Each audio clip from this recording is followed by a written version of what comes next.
Hello and welcome to Daughters of Narcissistic Mothers podcast, your number one podcast for healing the wound of maternal narcissism and stepping into your power. In this episode, I want to share with you about what it means to be your authentic self and reflect on what parts of you might be blocking you and holding you back on this healing journey. What does this healing journey mean to you? This is what we're going to talk about today. And listen to the end to hear why this is going to be my last episode for you on this podcast. I have something really important that I want to share with you. So listen through the whole episode to get to that. I'm Matilda and I'm your host. I'm an inner transformation mentor supporting women healing mother wounds through the one-on-one 10 weeks program and through Reclaim Your Fullness online community. So let's start from the beginning. What does healing from mother wounds mean to you? What does healing from maternal narcissism? So you've realized you have a narcissistic mother, or if it's not like a black and white narcissism, but there have been aspects of her behavior that have been narcissistic, and so that they have an impact. They've had an impact on your life, and they still do. And that's why you're here, which I get it. So what does it mean to heal from all of that? And when I ask this with clients, and also this has also been my experience, but the answer I get the most is wanting to be able to be more my authentic self. It's like that seems to be the core thing of what are you looking for in this healing journey? What is it that this healing means to you? And it's like being more myself, getting to know myself more, understanding myself more, getting to know who I am. Because very often we haven't a clue after we have been through what we have been through. And this answer often also encapsulates being more calm, grounded, anxiety and guilt-free, being able to set boundaries and more. But it kind of gets always, those become almost secondary things. And I know with every client I've asked this to, and the main answer is, I just want to be more myself. So I want to slow down on this for a moment. What does it mean to you when you think about being your authentic self?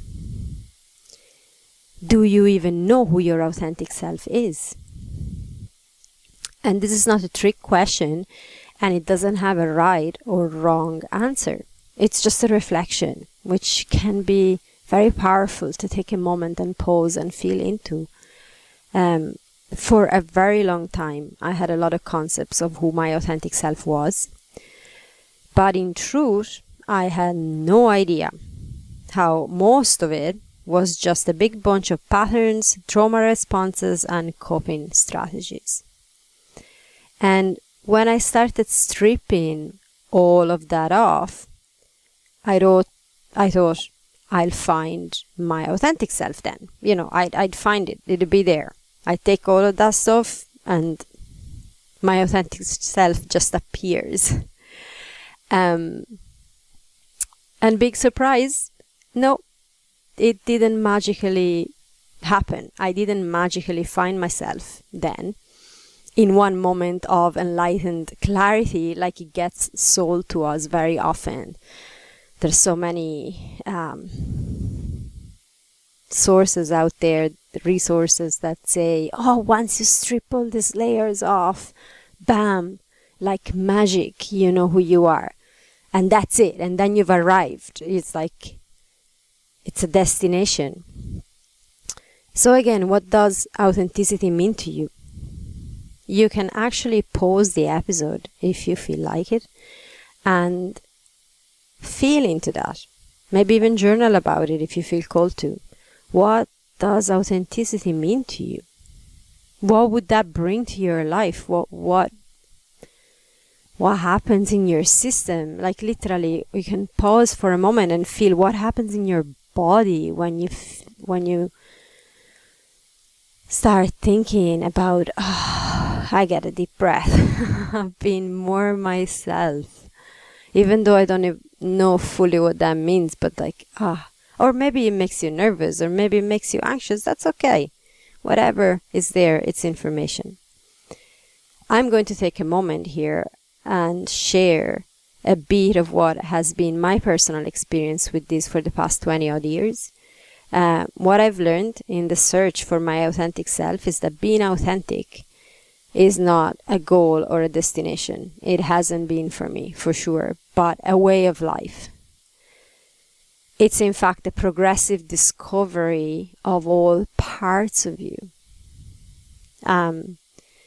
When I was younger, I thought the authentic self would be this shiny version of me, this like perfect, refined, all positive version of me.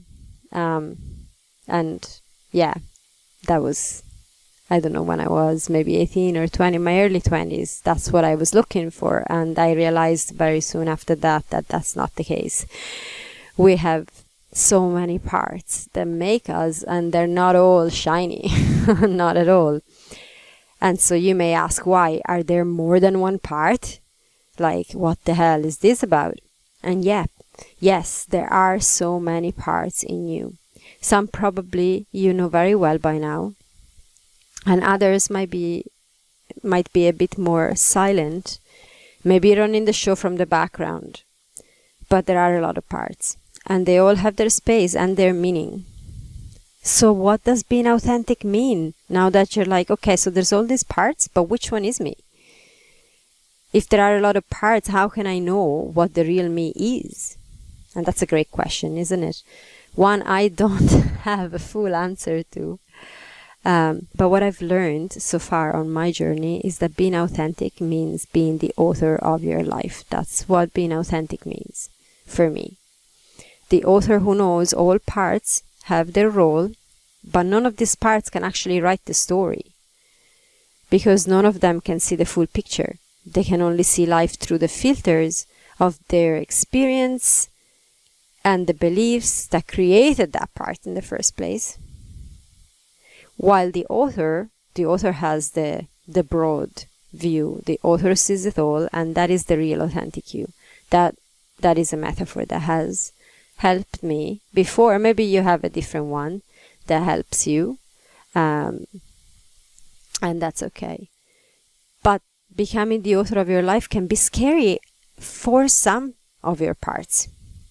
As I said maybe earlier, when you felt into what being authentic would mean to you, maybe you felt anxious, maybe you felt frightened, maybe you felt confused. It mightn't have felt good in your body at all. And that's okay, because there may be parts that are really scared to be authentic. Because being the author of your life means staying true to yourself and feeling to where you are on your journey. It means becoming comfortable with uncertainty and with change. And it means becoming comfortable with upsetting some people along the way, people that won't get all of you and may very well judge you, reject you, or simply move on. So not everyone will come along for the ride with you. And being authentic means becoming okay with that. Now, I know I'm talking to daughters of narcissistic mothers here. I'm talking to children of narcissistic mothers here. If you're here, you've been through some pretty intense attachment trauma growing up. That's what happens when we have narcissistic mothers. You all have your personal version of it, but we can assume that a part of you may have a deep abandonment wound. And that part is going to be very scared that there is a risk that being authentic, some people will actually not come along with you on that ride, that they will just decide not to be around you anymore. There might be a part of you that's afraid of rejection, because maybe that's what your mother did. She put such level of conditional love on you that a part of you learned that in order to be loved, you had to avoid rejection by being in a certain way, and you drop your authenticity in order to have that attachment. And of course, that part of you is still thinking that way. That part of you is still scared that if you try and be more authentic or even find out what it means to you, you're going to be rejected. There may be a part of you that feels you're not good enough, or that you don't deserve love, or that you need to please others in order to be accepted and validated. You know that people pleaser part of you? I have like a pretty a pretty big people pleaser part that is it is a part of me, and it can't take control. And when that part of me starts writing the story, things don't get very good for me. I definitely, as I said, have those parts in me. I have also got an inner critic that wants to judge me all the time. Maybe you have that too, that inner voice that wants to put you down constantly, that is always telling you how you're not doing good enough, how you should be better. Maybe it's that voice, that part that wants you to be perfect all the time. I also have a very undecisive part that goes back and forth a million times, wanting to have all the possible data before making a decision, and so on. So there's lots of parts. And all these parts are not going to like you trying to live authentically and risking rejection, abandonment, being unloved, and so on. But the thing is, none of these parts is actually you. They are parts of you, but they're not you. If you let any of these parts be the author of your life, what kind of life are you going to create? That is the question to feel into. If the people pleaser part in me creates my life, like drives, is the author of my life, what is my life going to look like? Oh, it's like, in my experience, that isn't good. What happens when that part that is afraid of abandonment starts writing my life? This has happened many times in my life, and it always goes the same way, with me getting involved with and attached to people who don't really love me or appreciate me and that are toxic. But for fear of abandonment, that part of me sticks with these people, ignores the red flags, and suffers in silence. And it always ends in tears. My tears. If I let the people pleaser write my life, I get deeply unhappy every single time, stressed out about others all the time. I end up putting myself always last, and eventually I always end up getting sick. So that's what happens when we let those parts be the author. Stepping into the shoes of the author, because they can't really fully be the author, but they want to take that place, and I want to start writing your life for you. And so the list goes on. You will have your own version of this. If you pause for a moment again and feel into that, you may be going, oh yeah, that part of me that always judges, that part of me that's afraid of change, that part of me. They're all parts, and it's not that we don't like maybe you may think, well, you know what, I don't actually like those parts, and that's okay. But the job here is not actually getting rid of any of that. It's merely realizing that they're there, first of all, acknowledging that there are all these parts, and also connecting more and more with who you really are, and getting to write your own life, not with those parts in the writing at the desk, but with you writing the story. So where am I going with all of this? And why did I say in the title that this is my last episode for a while? Because I wanted to give you some context to what comes next. So change is part of living authentically, the one thing that I am committed to do above all else. The biggest pain in my life so far, and I know I'm not alone in this, has been suppressing myself in order to be liked, accepted, and validated. I have had to do this and you know the story, yeah? You've had to do it as well. So it's not like a big, massive pain story for me only. It's a pain story for all of us here. It's having to grow up and mold yourself to the conditions and expectations, and to survive with the mother we've had, the parents we've had, if it's with both parents, and the things that we've been through. And so we know that story really well. Who here has been living like that in one way or another? You can share in the comments what has been your experience of this. How have you denied yourself even just the option? We haven't even just denied ourselves being authentic, but the option of even exploring what being authentic means.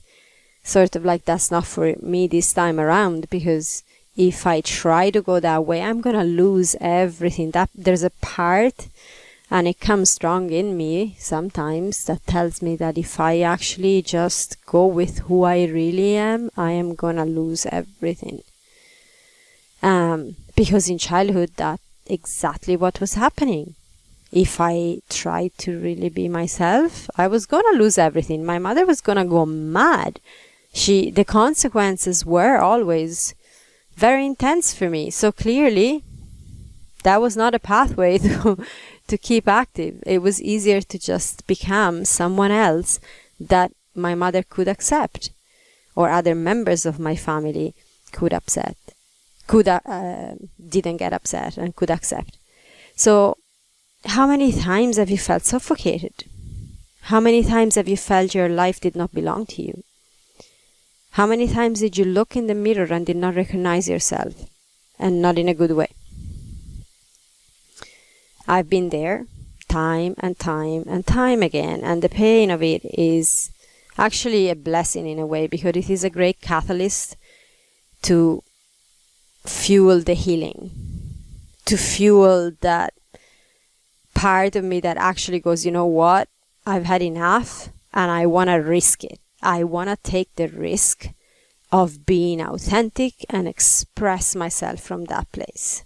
Because the pain of not doing that, it's actually bigger than the fear that I have of doing it. Have you ever been there? Have you ever been to that point where, yes, you're afraid to take the jump, but actually the pain to stay where you are, it's way bigger. It's way bigger than the fear of taking the jump. And I've got there. I think I have. Years ago, it was like, yeah, that's it. The pain is too much, guys. I have to go explore what it means to be authentic. So being true to that, 2 years ago, I started this podcast. Actually being true to my authentic self. That's where I was. I had learned about maternal narcissism. I've done a lot of study on it. I had been working with women for almost 15 years. And I had seen that the mother wound was such a big thing for every single client I had, and for every single woman I actually spoke to, even outside of work. It always came out. Being not good enough, being afraid of being abandoned, feeling unlovable, feeling that their passion and creativity was not something that they were even allowed to explore. And that's such a pain. So that was what fueled this for me, being true to myself, having to speak to this. And so, yeah, that's what gave birth to Daughters of Narcissistic Mothers podcast. And in less than 2 years, we brought it to the #1 podcast for maternal narcissism. Would you believe that? I couldn't. Actually, for a while, I was like, wow, really? We did this. And I couldn't have done it without you guys listening. So I'm so grateful for all of you. And at that same time, I created Women Reclaiming Their Fullness, and got to work with amazing women all around the world in supporting them healing from maternal narcissism. And I'm so grateful for every single amazing person that I've met through this work. And also for all those of you who have asked questions and sent me emails, shared your experience with me. Such depth to this journey. in getting to know all of you. And then I'm also grateful for those quiet ones that have listened. And that's okay. I know that you're out there, and my heart goes to you just as much. So now something new is coming through me, and it doesn't quite have a full shape yet. What I know is that it's going to be even more potent, and it's going to support even more people on their journey. That I know. Because I have learned on this journey, what I have learned is that when you actually are true to yourself, it's a whole different force that comes through you. And I don't want to go into any spiritual talk, because we can come from lots of different backgrounds here. And so whichever way you want to view it and call it, that's okay. But that's what I have witnessed in my own journey. So staying true to that, a third season is coming through, because this is actually the second season. This podcast used to be Gaia's voice, and if I want to be fully actually accurate, this would already be the third season, because it used to be Free to be a goddess, then it became Gaia's voice, and then it became Daughters of Narcissistic Mothers, and now it's ready for the next chapter. And I don't know what that's going to look like. I have no idea. And so, in order to give a shape to it all, I'm taking a period to pause. If you've been listening to this podcast for a while, you know that there are 3 steps that I talk about very often, and they're still the most valid process that I know to heal on this journey and to even move through life in general. And these 3 steps are pause, feel, and respond. And right now I need to go into pause to be able to feel what's coming next and respond in the best way possible. And I do know that for many of you, this podcast has become an anchor, and that you listen every week. And I so honor that. And you may be panicking right now, thinking, what am I going to do next if this podcast stops? And that's okay.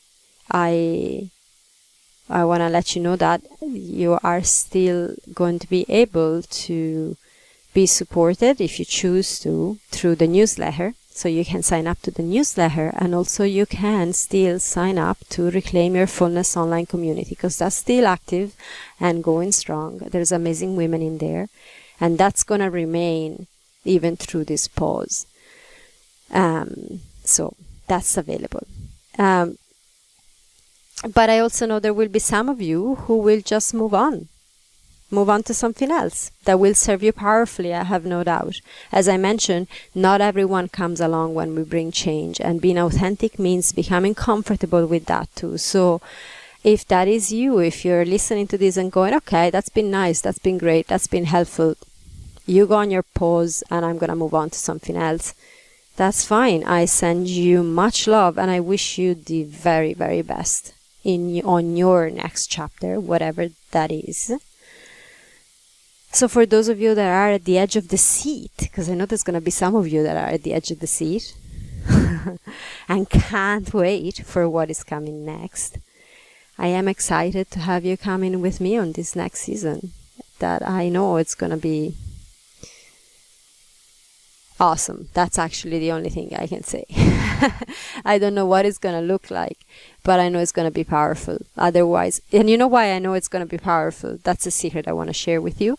I don't think I've said that before, but I know it's going to be powerful because I am so fucking uncomfortable right now. You have no idea. It's so uncomfortable to be, for me, a part of me, it's so uncomfortable to be in a space of transition and being in a space of uncertainty as to what's going to come next.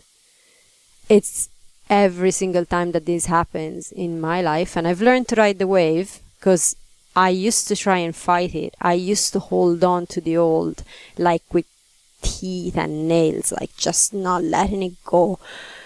I have to stick with what I started to be a good person, to be a mature person, and I would cling to it, and that would nearly kill me every single time.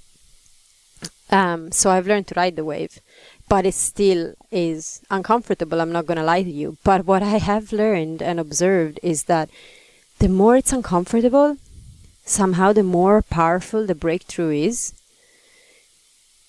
And what comes next, it's always amazing.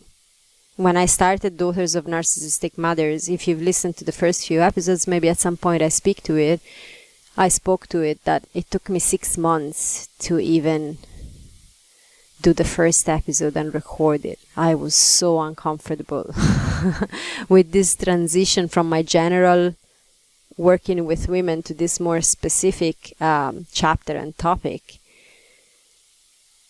It was such a change. I didn't know what it was going to look like. I didn't know how it was going to be received. I didn't know who was going to come along on the ride with me. And some came, some didn't. So this time, God is viscerally uncomfortable in the best way possible. So I know that what's coming next is going to be awesome. So again, you may be wondering what is the best way for you to keep in touch with me while I pause the podcast. So how this is going to look like practically, there won't be any episode for a little while. I don't know yet for how long. I'm not going to tell you, oh, it's going to be a couple of weeks or it's going to be a month or two. I actually don't know. What I do know is that I do need to take a break and a pause to feel into what's coming next. And so what is the best way to keep in touch and keep receiving support? As I mentioned, you can, and you're super welcome to sign up to the newsletter, where I'll be keeping everyone updated as I shape this new offering, and you'd be still able to send me emails at mathilde@womenreclaimingtheirfullness.me to, if you have questions and reflections and things you want to know. So I strongly invite you to sign up to the newsletter, because that's gonna keep you up to date, and it's gonna keep you connected with this incredible community of people that we've created. Of course, all the episodes that are on the podcast are going to remain there, so there's never any harm in going back and listening to the old episodes, because there's a ton of really powerful information there for you. And as I mentioned, Reclaim Your Fullness Online Community and training platform is still going. So that is where you can still be supported by me. I'm very active on the community and I do support the members. And there are other amazing women on this journey inside the community. So again, you're welcome to join there. We're in the middle of a 5 days workshop right now on bringing safety to your system, which is quite foundational. So there's lots going on the platform, and that's still always available. So for any question, email me at mathilde@womenreclaimingtheirfullness, and I would love to hear from you. I actually would love to hear, what would you like to see next?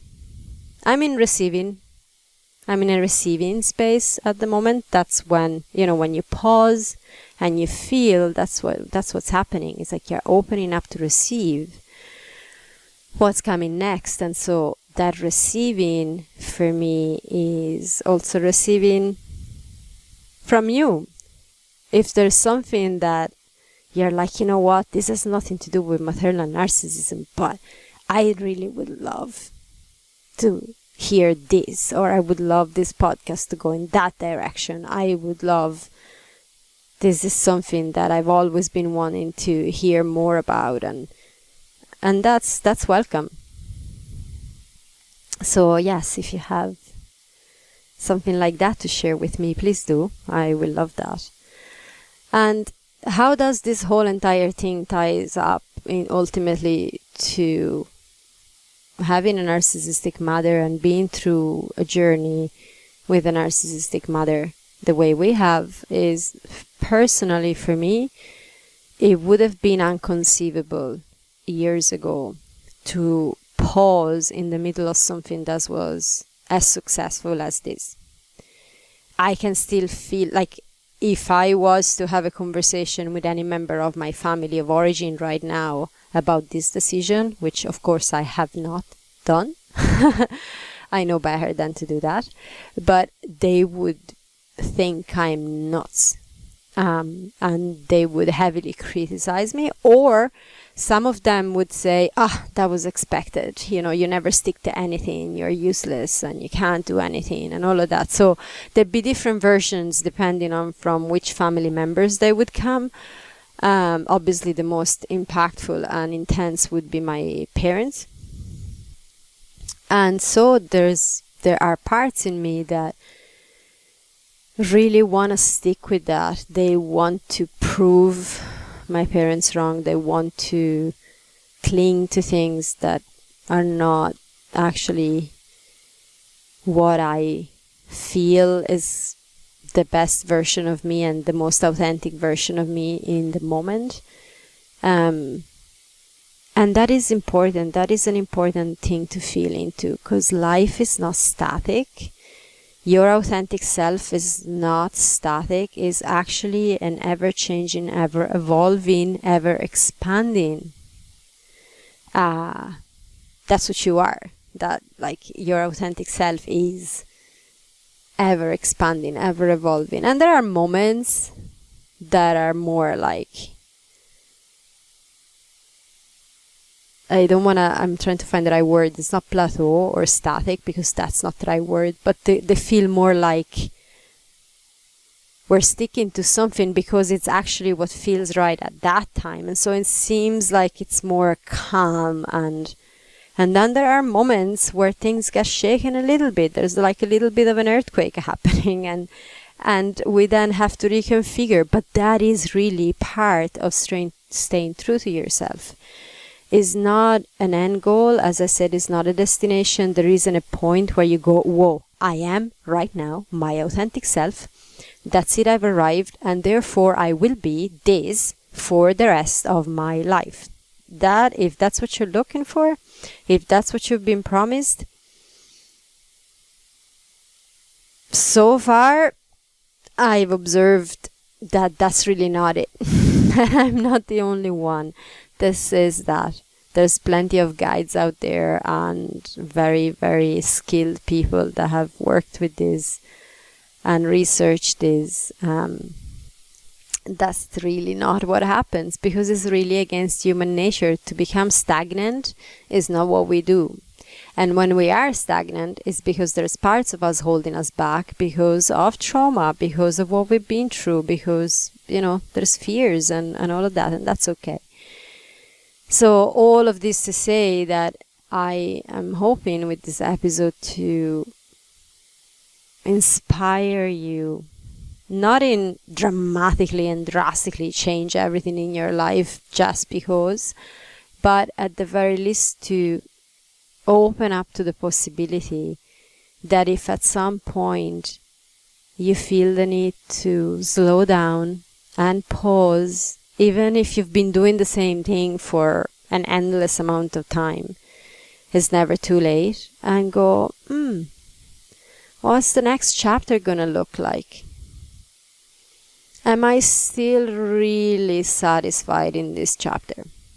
What parts of me may be afraid to move on to something else? And maybe you are super happy where you are, and that's awesome. But there may be some parts that may be holding you back, and maybe there could be an openness to look and play a little bit with what could be if you changed some aspects or some things, and if you align with who you truly are a little bit more and see what happens. So that's an open invitation, and it's going to look different for each one of us. It's not going to be the same for everyone. It's going to be very different. So this episode, the aim of this episode is to inspire and not to tell you that that's the way and what to do. So yeah, with that, I'm really hoping to see you signing up to the